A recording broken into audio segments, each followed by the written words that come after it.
नमस्कार दोस्तों, राजू सर के नाम से इस यूट्यूब चैनल में आपका हार्दिक स्वागत। एक बार पुनः एक फार्माकोलॉजी की नई ड्रग के साथ में हम यहाँ पे मिले हैं और दवाई आप मेरे सामने देख पा रहे हो, मेथोट्रेक्सेट। जी हाँ दोस्तों, इस दवाई से आप बहुत ज़्यादा वाकिफ़ होंगे। मेथोट्रेक्सेट दवाई जो है, इसको हम एमेट्रोपेट्रिन के नाम से भी जानते हैं। ये एक कीमोथेरेपी एजेंट है, एंटी न्योप्लास्टिक ड्रग हम कह सकते हैं, इम्यूनो सप्रेसिव एजेंट के नाम से हम इसको जान सकते हैं। वैसे इसके ऊपर लिखा हुआ भी देखो, anti neoplastic single use while. तो एंटी न्योप्लास्टिक का मतलब होता है कीमोथेरेपी वाली दवाई, कैंसर का इलाज करने वाली दवाई। इसका मतलब ये डिफरेंट टाइप के कैंसर के इलाज में काम में लिया जाता है, जैसे ब्रेस्ट कैंसर है, ल्यूकेमिया है, लंग कैंसर है, लिम्फोमा है। इसके अलावा जो गैस्ट्रेशनल ट्रोपोब्लास्टिक डिजीज़ होती है, ऑस्टियोसार्कोमा होता है, उन सब के इलाज में इसको काम में लेते हैं। इतना ही नहीं, इस दवाई को ऑटो इम्यून डिजीज़ के यूज़ में भी काम में लेते हैं, जैसे स्किन की एक बीमारी है सोराइसिस, रूमेटॉइड आर्थराइटिस, या आंत की जो एक बीमारी है क्रॉन्स डिजीज़, उसमें भी इसको काम में लिया जाता है। इसके अलावा इसका एक और इम्पोर्टेंट यूज़ है एक्टोपिक प्रेगनेंसी। किसमें यूज़ करते हैं बच्चों? एक्टोपिक प्रेगनेंसी में मेथोट्रेक्सेट को यूज़ किया जाता है। मेथोट्रेक्सेट जो दवाई है टैबलेट फॉर्म में भी आती है, और आपके सामने ये जो है ये इंजेक्शन फॉर्म में है। जब हम इंजेक्शन फॉर्म में देते हैं तो इसका रूट आईवी, या इसको आईएम, या इसको इंट्रा आर्टीरियल, या इसको इंट्राथिकल भी देते हैं। तो आप चार रूट यहाँ पे देख पा रहे हो, आईवी है, आईएम है, इंट्रा आर्टीरियल है, इंट्राथिकल है। हाँ, इसको सबक्यूटेनियस भी दे सकते हैं, तो सबक्यूटेनियस भी इसको दिया जाता है मेथोट्रेक्सेट को। और मेथोट्रेक्सेट दवाई जो है इसके बारे में हम अगर साइड इफ़ेक्ट को लेके बात करें, कॉमन साइड इफ़ेक्ट, तो दवाई देने के बाद में मरीज़ को नोजिया फीलिंग होता है, थोड़ा टायर्ड फील करता है, थोड़ा फीवरिश फीलिंग आती है, इन्फेक्शन की रिस्क बढ़ जाती है क्योंकि डब्ल्यूबीसी काउंट को कम करती है।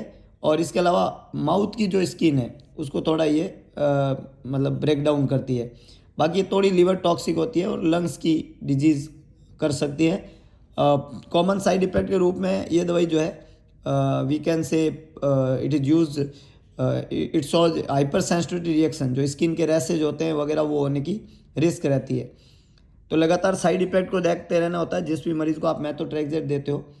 मेथोट्रेक्सेट दवाई जो है वो सेफ है प्रेगनेंसी के दौरान। ये दवाई जो है सॉरी प्रेगनेंसी और ब्रेस्ट फीडिंग के दौरान ये दवाई सेफ नहीं है, अनसेफ मानी जाती है, क्योंकि आप सभी को पता है कि फॉलिक एसिड के अगेंस्ट काम करती है।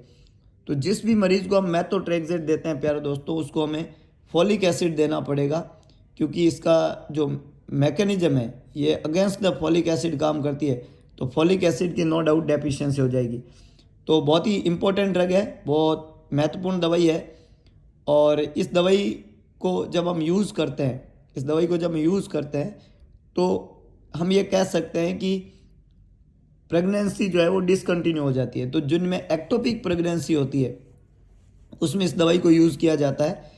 तो अब आप सभी लोगों को मुझे एक जवाब कमेंट बॉक्स में देना है, और वो देना है कि जो फॉलिक एसिड को ये कम करती है, फॉलिक एसिड, तो उस एक तो आपको ये कमेंट बॉक्स में बताना है फॉलिक एसिड की डेफिशिएंसी अगर प्रेगनेंसी में हो जाए तो बच्चे में कौन सी कंजेनिटल एनोमली होती है। और दूसरा, फॉलिक एसिड का जो इंजेक्शन आता है, फॉलिक एसिड की गोली तो आप सभी ने देखी होगी, 5 मिलीग्राम की आती है, लेकिन उसका जो इंजेक्शन आता है वो किस डोज में अवेलेबल होता है, और फॉलिक एसिड का इंजेक्शन किस नाम से अवेलेबल होता है, ये आपको कमेंट बॉक्स में बताना है मुझे, जो इस मेथोट्रेक्सेट के साथ में दिया जाता है फॉलिक एसिड। तो आज के लिए इतना ही, फिर मिलते हैं एक नए सेशन में कुछ और फार्माकोलॉजी की नई ड्रग को लेके। आज का सेशन मेथोट्रेक्सेट के नाम, फिर मिलेंगे, तब तक के लिए जय हिंद, जय भारत, जय महाकाल।